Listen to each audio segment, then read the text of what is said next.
What's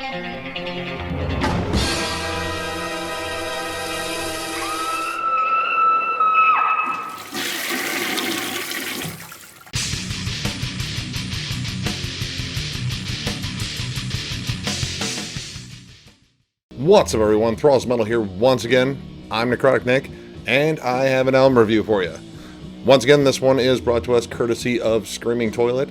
Again, it's a fun site full of reviews, articles, podcasts, all sorts of cool stuff for pop culture junkies like myself, and hopefully you too. So today I am reviewing Domkraft's new album, Slow Fidelity. This comes out on October 25th on Blues Funeral Records.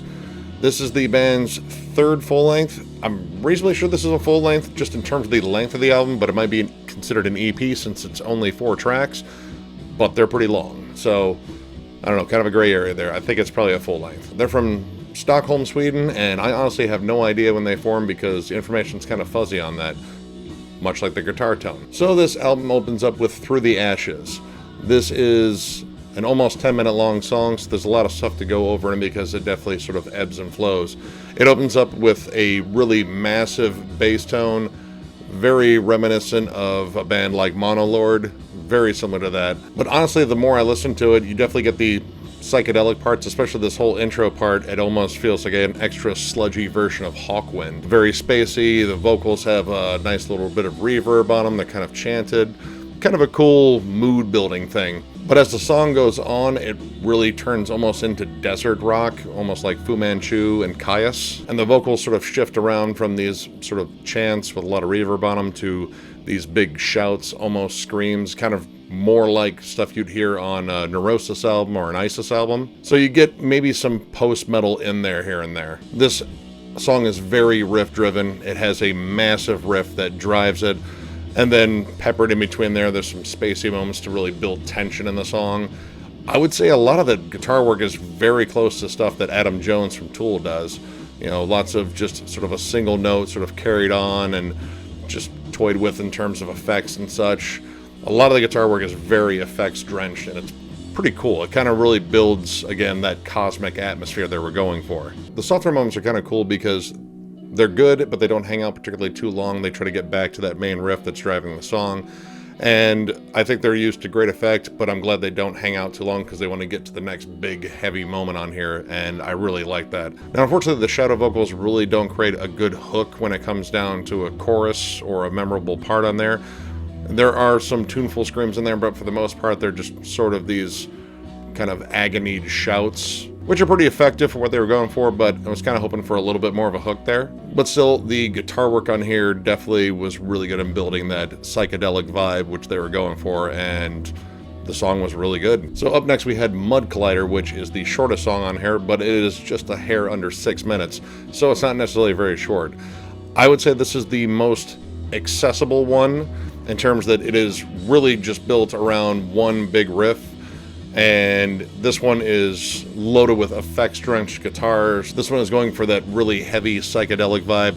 Parts of it reminded me of something that should be in the animated movie Heavy Metal, because I think it would fit perfectly in a lot of those wild scenes throughout that movie. Kind of came off as a more straightforward version of Earthless, but just kind of milking a really heavy riff instead of going off into their awesome tangents that they're really good at. Solid hooks on this one, a really cool crawling riff that comes across, and the bass line really just drives the song. It was really hard for me not to compare this to something like Sleep. Instantly had that stoner metal vibe to it, the long trip through the desert sort of thing. The vocals were way more spacey on this. There weren't any shouts, actually. And it just really stayed in this nice groovy pocket throughout, and it was just a really awesome song to listen to. I really dug it. Next we had Where We Part Ways. This song is over 12 minutes long, and this one really has a lot of parts in it. It opens with some really interesting muted guitar parts and some light percussion. Bass line starts coming in, and you get the sense that they're slowly constructing this piece bit by bit, trying to get that slow build dynamic going. And after the feedback and little squawking effects die down, a really cool, almost Middle Eastern riff comes in, which really set the mood. It kind of felt like we were shifting from the high desert all the way out to the Sahara, So you're still getting a desert rock feel, just a totally different desert. Now I was surprised to hear female vocals come in on this. They actually had a guest vocal from Leah Amling Alazam, who fronts her own stoner rock / stoner doom band out of Stockholm. I would tell you the band, but I can't pronounce it. So yeah, but she has a really, really good voice. You know, a little bit lower register. She's not singing way up there. And it really reminded me a lot of The Devil's Blood, which I really loved that band when they were around. They were incredible. She has that sort of kind of grit to her voice, excellent vocals throughout, and they definitely kept with that Middle Eastern theme throughout her entire part. So you get the sense you're going to go on a musical journey on this, because the next section is fronted by Mark Lanigan, who has spent time in Queens of the Stone Age, Screaming Trees, his own project that he fronts, and a myriad of other projects. His voice, distinct contrast from Leah's. He has a very gravelly, low baritone voice, very similar to Tom Waits, and I really like his section because it shifts back to almost that traditional desert rock sound that you'd associate with Caius and Fu Manchu, and it gets distinctly more bluesy in parts. So we've gone from the Sahara back to the high desert again, and he does a killer job on this. The guy has such distinct, awesome vocals. I've always been a fan of him. Now around 8:45, it gets a bit heavier, almost to that Neurosis level of heavy, and the vocalists that are actually in the band take over. I believe it's the bassist and guitarist, and they actually do a really cool harmonizing bit on this to really close the song in very heavy fashion. Honestly, I'd say it might be the heaviest riff on this entire album. I really, really dug it. Now the fourth track is actually just the instrumental version of Where We Part Ways. It's a little bit longer, but it's the same song, just minus the vocals, which I was kind of wondering about. It's a good song. It's a great song. Honestly, I think it's the most well-constructed song on here in terms of a song that's written in movements. But there weren't that many vocals on it. It's mostly music anyway, so I didn't think having an instrumental version of it on here was necessary. And at the same time, I thought, why not have instrumental versions of the other two songs that are on here too? I thought it was really good, and it was a really good way to let just the music sink in, but I didn't think it was absolutely necessary on here. And I would have liked to have heard maybe just another actual original song too. So all in all, I'm going to give this one 4 stars. I really enjoyed this.